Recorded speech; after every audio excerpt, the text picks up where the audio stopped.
नमस्कार मित्रांनो, Y M Marathi YouTube चॅनलमध्ये आपल्या सर्वांचे स्वागत आहे. तर मित्रांनो, बांधकाम कामगारासाठी नवीन अपडेट आलेला आहे की ह्याशिवाय तुमची नोंदणी होणार नाही आहे. किती जरी बांधकाम कामगारांनी नोंदणी करण्याचा प्रयत्न केला तर बांधकाम कामगाराची नोंदणी होणार नाही. या ठिकाणी तुम्ही पाहू शकतात लेटर हेड असा एक ऑप्शन आलेला आहे. या ठिकाणी तुम्ही क्लिअरली पाहू शकतात आणि तुम्हाला संपूर्ण ह्याची माहिती देणार आहे. त्यामुळे व्हिडिओ संपूर्ण बघा. बांधकाम कामगारासाठी महत्त्वपूर्ण माहितीचा असा हा व्हिडिओ होणार आहे. तर बांधकाम कामगारांना हा व्हिडिओ बघणं जे आहे ते महत्त्वपूर्ण होणार आहे. या ठिकाणी पाहू शकतात लेटर हेड असं ऑप्शन आलेलं आहे. या ठिकाणी कार्यालयाचा शिक्का या ठिकाणी घ्यायचा आहे. तर मित्रांनो, तुम्हाला ते संपूर्ण माहिती देण्यापूर्वी तुम्हाला सांगू इच्छितो की बांधकाम कामगाराच्या नवीन अपडेटविषयी, नवीन योजनाविषयी आपण आपल्या चॅनलवरती तुम्हाला माहिती देत असतो. त्यामुळे चॅनलला सबस्क्राईब करायला विसरू नका, कारण की सबस्क्राईब केलं तर तुम्हाला इथून पुढे पण बांधकाम कामगाराच्या नवीन योजनाविषयी माहिती तुम्हाला भेटत राहणार आहे. त्यामुळे चॅनलला सबस्क्राईब करायला विसरू नका. तर चला मित्रांनो, उशीर न करता डायरेक्ट व्हिडिओला सुरू करूयात. तर या ठिकाणी पहा मित्रांनो, बांधकाम कामगारांना या ठिकाणी तुम्ही पाहू शकतात की न्यू लेटर या ठिकाणी जे आहे ते दिलेलं आहे. न्यू लेटर हेड या ठिकाणी पाहू शकतात. यामध्ये न्यू लेटर हेड 90 दिवस कामाचे प्रमाणपत्र दिल्याबद्दल 2 पॉईंट अशी PDF दिलेली आहे. तर या ठिकाणी तुम्ही क्लिअरली पाहू शकतात. त्यामध्ये काय दिलेलं आहे की 90 दिवस काम केल्याचे प्रमाणपत्र दिल्याबद्दल या ठिकाणी असं दिलेलं आहे. आणि त्यानंतर तुम्ही खाली आलात तर खाली या ठिकाणी पाहू शकतात भरपूर माहिती तुम्हाला या ठिकाणी पाहायला मिळणार आहे.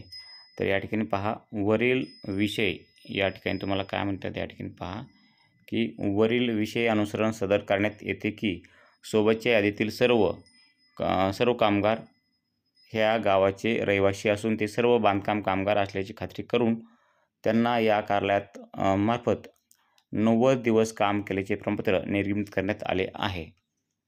ते या ठिकाणी पाहू शकतात. कोणतं कार्यालय आहे, त्या कार्यालयाच्या मार्फत या ठिकाणी 90 दिवस कामाचे केल्याचे प्रमाणपत्र निर्गमित करण्यात आलेले आहे असं या ठिकाणी दिलेलं आहे. आणि तुमची कार्यालयातील एकूण कामगार किती आहेत या ठिकाणी तुमची आकडा येईल आणि सोबत कामगाराची यादी तुम्हाला जोडून या ठिकाणी भेटणार आहे यासोबत. तर या ठिकाणी पहा. आणि त्यानंतर या ठिकाणी जे आहे ते तुम्हाला जे कार्यालयात तुम्ही काम करता त्या ठिकाणी कार्यालयाचा शिक्का या ठिकाणी घेणं बंधनकारक आहे. आणि त्यानंतर खाली आल्यानंतर तुम्ही या ठिकाणी पाहू शकतात की जे ग्रामविकास अधिकारी आहेत त्यांचं सही शिक्का आणि स्वाक्षरी या ठिकाणी घेणं बंधनकारक आहे. या ठिकाणी पाहू शकतात ग्रामविकास अधिकारी यांचा शिक्का व स्वाक्षरी या ठिकाणी तुम्हाला घ्यावं लागणार आहे. आणि त्याखाली या ठिकाणी पहा, बांधकाम कामगार 90 दिवस कामाचे प्रमाणपत्र दिलेल्या कामगाराची यादी खालीलप्रमाणे आहे. तुम्हाला जे बांधकाम कामगार आहेत ते बांधकाम कामगाराची यादी या ठिकाणी तुम्हाला लिहायची, त्यांचे नावं लिहायची आहेत. या ठिकाणी पाहू शकतात. तर या ठिकाणी पहा, बांधकाम कामगाराचे नावं या ठिकाणी तुम्हाला लिहायचे आहेत. तर या ठिकाणी बांधकाम कामगाराचे नाव या ठिकाणी लिहायचं आहे. 1 नंबरचं बांधकाम कामगार म्हणजे या ठिकाणी किती बांधकाम कामगाराचे 5 जणांची नावं या ठिकाणी तुम्ही टाकू शकता. या ठिकाणी पहा. आणि त्यानंतर जे आहे ते बांधकाम कामगारचा आधार नंबर तुम्हाला ह्या रकान्यात टाकून घ्यायचा आहे. समोर त्यांचं नाव आणि त्यांचं पुढं नंबर टाकायचा, आधार नंबर. त्यानंतर जावक क्रमांक आणि जावक दिनांक टाकून घ्यायचे आहेत. तुमच्याकडे किती बांधकाम कामगार आहे त्यांचं नाव, त्यांचा आधार नंबर, जावक क्रमांक आणि जावक दिनांक असं सर्व बांधकाम कामगाराचे तुम्हाला या ठिकाणी टाकून घ्यायचे आहेत. आणि संपूर्ण झाल्यानंतर तुम्हाला आणखीन 5 पेक्षा जास्त तुमचे बांधकाम कामगार असतील तर या ठिकाणी तुम्ही खाली या ठिकाणी नंबर टाकायचा आहे आणि पुढे त्यांची असे आधार नंबर आणि जावक दिनांक नंबर हे संपूर्ण टाकून घेऊ शकता खालच्या साईडला. जर यामध्ये तुमचे सर्व बांधकाम कामगाराची नावं बसली नाहीत तर तुम्ही या खाली पण टाकू शकतात. आता हे झालं संपूर्ण बांधकाम कामगाराची नावं आणि त्यांचा आधार नंबर आणि जे आहे ते जावक क्रमांक, जावक दिनांक टाकून घेऊ शकतात. आणि ते ग्रामविकास अधिकारी यांची सही शिक्का घेणं बंधनकारक आहे बरं का. कारण की तुम्ही जर त्यांचा सही शिक्का जर नाही घेतला तर या ठिकाणी तुम्हाला जे तुमचं हे अमान्य होईल प्रमाणपत्र जे आहे ते. त्यामुळं बांधकाम कामगारांनी हे ग्रामविकास अधिकारी यांचा सही शिक्का घेण्यावर साहजिकच आहे. त्यानंतर बांधकाम कामगाराची यादी या ठिकाणी जोडायची आहे.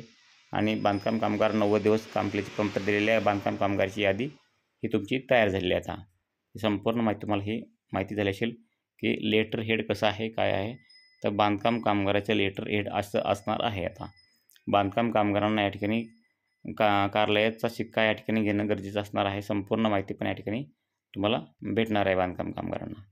त्या ठिकाणी लेटर हेड असं असणार आहे. बांधकाम कामगारांना काही काळजी करायची गरज नाही. आता वरचेवर जे आहे ते नवीन काही आलेलं आहे लेटर हेड म्हणून. तुम्ही मागील वर्षात 90 दिवस किंवा त्यापेक्षा जास्त दिवस बांधकाम कामगार म्हणून काम केल्याचे प्रमाणपत्रसुद्धा या ठिकाणी असंच असणार आहे तुमचं. तर मित्रांनो, ही तुम्हाला माहिती थोडी पण आवडली असेल तर व्हिडिओ लाईक करा. तुमच्या मनामध्ये आणखीन काही प्रश्न शंका असतील तर आम्हाला कमेंटमध्ये सांगायला विसरू नका. चॅनलला सबस्क्राईब केलं नसेल तर चॅनलला सबस्क्राईब करा. इथून पुढे पण बांधकाम कामगाराच्या नवीन नवीन योजनाविषयी माहिती ही आपल्या चॅनलवरती तुम्हाला येत असते. त्यामुळे तुम्ही चॅनलला सबस्क्राईब करून ठेवा. म्हणजे तुम्हाला इथून पुढे पण बांधकाम कामगाराच्या ज्या नवनवीन योजना आहेत, गृहोपयोगी वस्तू असतील, भांडे असतील, गृहोपयोगी वस्तू, पुन्हा घरकुलाच्या योजनांची माहिती, त्यानंतर पेटी योजना, असे शिष्यवृत्ती योजना, अशा बऱ्याचशा योजनांची माहिती आपल्या चॅनलवर तुम्हाला भेटत असते. तुम्हाला कधी पैसे येणार आहेत, कधी पडणार आहेत किंवा गृहोपयोगी वस्तू कोणत्या जिल्ह्यात कधी भेटणार आहे, संपूर्ण ए टू झेड माहिती ही आपल्या चॅनलवर तुम्हाला भेटत असते. त्यामुळे तुम्ही चॅनलला सबस्क्राईब करून ठेवू शकतात. इथून पुढचे व्हिडिओ तुम्हाला पाहायला मिळतील. मित्रांनो, तुम्हाला माहिती थोडी पण आवडली असेल तर व्हिडिओ लाईक करा, चॅनलला सबस्क्राईब करा. तुमच्या मनामध्ये काही प्रश्न शंका असतील तर आम्हाला कमेंटमध्ये सांगायला विसरू नका. भेटूयात नवीन माहितीसह नवीन व्हिडिओमध्ये. तोपर्यंत जय हिंद, जय महाराष्ट्र.